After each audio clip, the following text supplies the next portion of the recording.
planning for this thing. Find out who your child is. Find out whether he's auditory, he's visual. There's another category, AD, logic. Unless until you tell them why they need to do what they need to do, they say, I'm sorry. You cannot emotionally blackmail them. You know, we call them a loop pattern. You give them a hug and says, can you help me? They're so happy that they are used, you know, in terms of helping others. You need a dominant child. He says that, show me the outcome. Why should I learn history? How is it going to help me in life? Tell me the reason I learn it. And the third one, he says, let me do it myself, make mistakes and learn out of it. We need to really understand who they are. We are teaching them by default, not going to work. That's where this kind of evaluation helps us.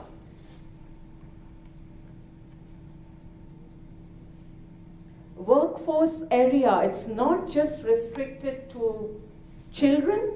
This test is also applicable to workforce development.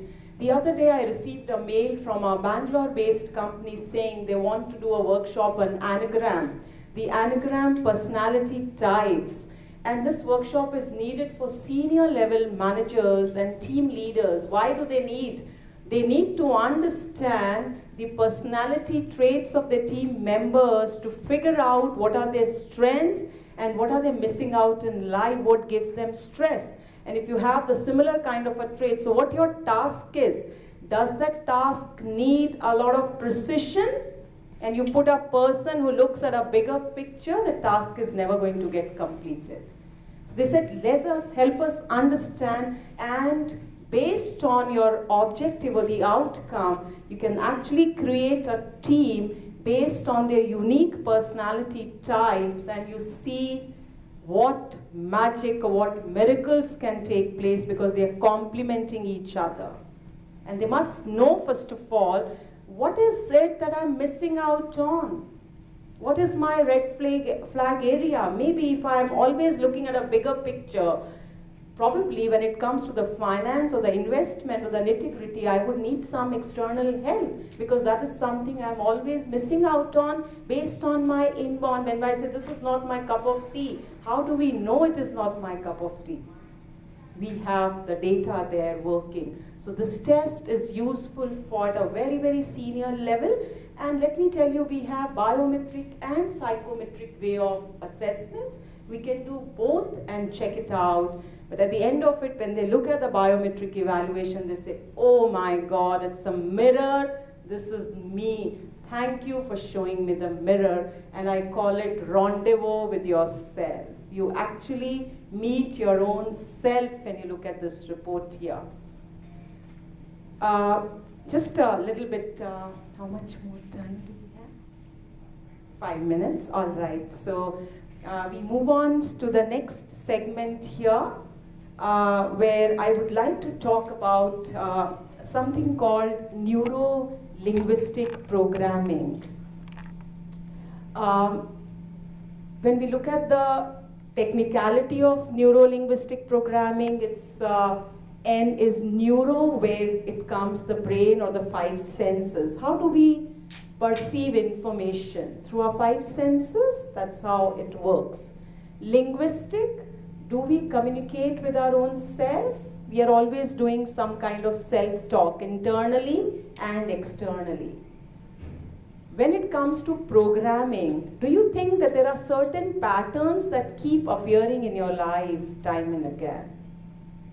Certain pattern meaning certain things, whether they are good or bad, they keep emerging in your life time and again. Anybody who's experienced this kind of a thing or have never thought about, right? Programming. So we are all programmed based on our personality areas. Just a quick run through of the slide here. It's a very famous slide, a concept rather called Johari window, because Joseph and Harry had designed it. But do you see some kind of 4 rooms here? Room 1, 2, 3, and 4. Is it possible for all of us to imagine you as you, meaning that's you? Can you imagine, visualize? And other than the you is all others. Wherever it says others, all others are standing there. If I ask you, Can you see your room number 1? What would be your answer? Yes, right? Can others see your room number 1? Not at all? Partially? Partially? Yes, because there is a dotted line, yes. Do you think there is a part in a personality which is known to you but partially known to others? Yes? And when we say excellence or whatever in life we want to do, isn't it important for us to let others also know? Today, if we are all here, these 6 days, we are sharing thoughts, letting people know what our core expertise are, what we can do and make a difference. This is where this test comes in, which helps you advocate yourself based on your strengths, right? Can you see your room number 2? No? Can others see your room number 2? Yes, they're right there. Do you think there is a part in our personality which is not known to you, but it is known to others? Yeah, some part of it. What could it be? Something that you may be denial of, like Right. hidden parts. Hidden parts or denial rather? Denial? And sometimes you don't recognize. Recognize. Say you got a melodious voice. Why don't you give a try to a song? Right. So probably that is also positive thing, and a lot of time negative also, a lot of You weaknesses. don't realize how you're perceived. Yes, yes, a lot of time. But when we say this part of the personality, this is how the personality is depicted, is called a blind spot, because you have no idea about it. And to succeed in life or to excel or to communicate effectively to get the results that you want, you really need this kind of a feedback coming in from people to take a step forward, isn't it? So this kind of testing and learning NLP helps you to understand your blind spots, your model of the world. What is it missing? Maybe some parts you've not yet peeped into. Is it possible for us to peep or to look at a room number 3? No. Can others see? No. Both, because there's a barrier there. Do you think there is a part in a personality which is neither known to you nor to others? Yes. What could it be? It's not known. Wonderful answer. I was certainly expecting that. Wonderful. It's not known to me. Now, all our aptitude and attitude, memories, childhood, when we say past life regression therapy or whatever, we have experts sitting here, it's all there in room number 3. So the NLP teaches you certain techniques. So this test helps you to understand your unknown area. We call it, the area is unknown. And there are certain techniques that you need to learn to tap that unknown area. If I say that, no, I don't think I'm a good speaker, where is this belief coming from? It is emerging from that room number 3. Some memory somewhere, someone made me believe I cannot do this, right? So the unknown area, if you want to tap, there are various techniques, and one of them is NLP, we have hypnosis, we have biometric evaluation, which taps and helps you understand what are these areas. The last room here, room number 4. Now when you look up and look to your right, do you think you'll be able to see your room number 4? Yes. Can others see your room number 4? No. Do you think that there is an aspect in our personality which is known to you but is not known to others? Yes. We all have these hidden areas. Today, if we talk about depression or suicidal cases or whatever, it is happening because of room number 4. When we are not able to share what we believe in, it may be true, it may be not true also. We need to provide environment, conditions through different kind of testing, NLP techniques, which helps us understand all these hidden areas, because if we don't shed these hidden areas, all your energies are going to suppress what is in hidden area than utilizing it for all your constructive purposes. So Any comment or anything about these rooms before I kind of conclude? Yes. I do a lot of work in this area as well. Right. And the reason why I kind of dove into it is because of the blind spots. Sure.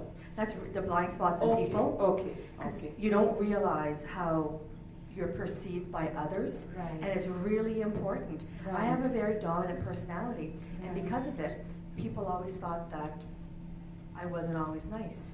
But I was a big picture person. I Right. wanted to get the job done. So once I realized my blind spot was I have to understand that other people have feelings. I'm like, oh, and that really toned me down.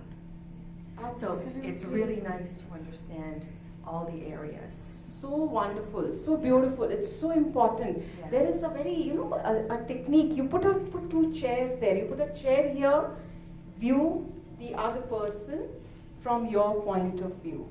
Now you go and sit on the other chair, be in that person's shoes, and view yourself. You will somewhere get a picture. Or go further, which NLP teaches you. I go to a third position. Third position meaning now I remove emotions. Here I am emotionally looking at this person. This person is related to me, who I have difficulty with, is also looking at me with emotions. But when I take away emotions, stand at a third position, what you said, now you're talking from the third position point of view as an observer. She realized that certain things she needs to look at, and she found wonderful results there. Yes, ma'am, there was a question. Oh, well, I wanted to say, my brother actually told me about this Harry window Okay. a couple of weeks ago. I've got it a page I've got saved in my browser, so every time I open up my internet browser, I see it. And I'm a yoga teacher, and during my training, I did an awful lot of work in room 3, and it changed my life completely. To actually get into that room and dig out what was in there was so life-changing. The view in all the other rooms Yes. is also different. It's like you've opened up the windows in those two walls, and now you're letting the light in, and then that changes how I see myself. When I'm on my own, it changes how I present myself to the world, and it changes how other people see me. So they see me now in ways that I still don't. Other people see me in a far more positive light.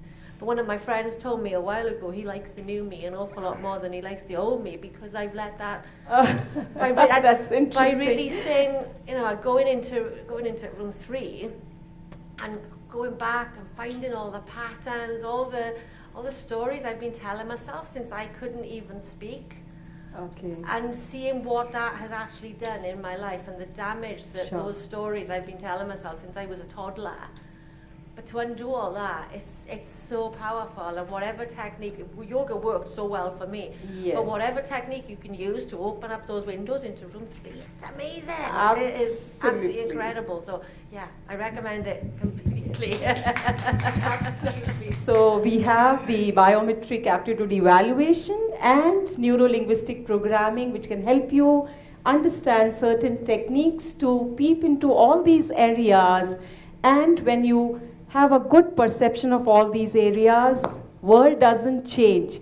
You perceive things differently, and you will be so much at peace with yourself.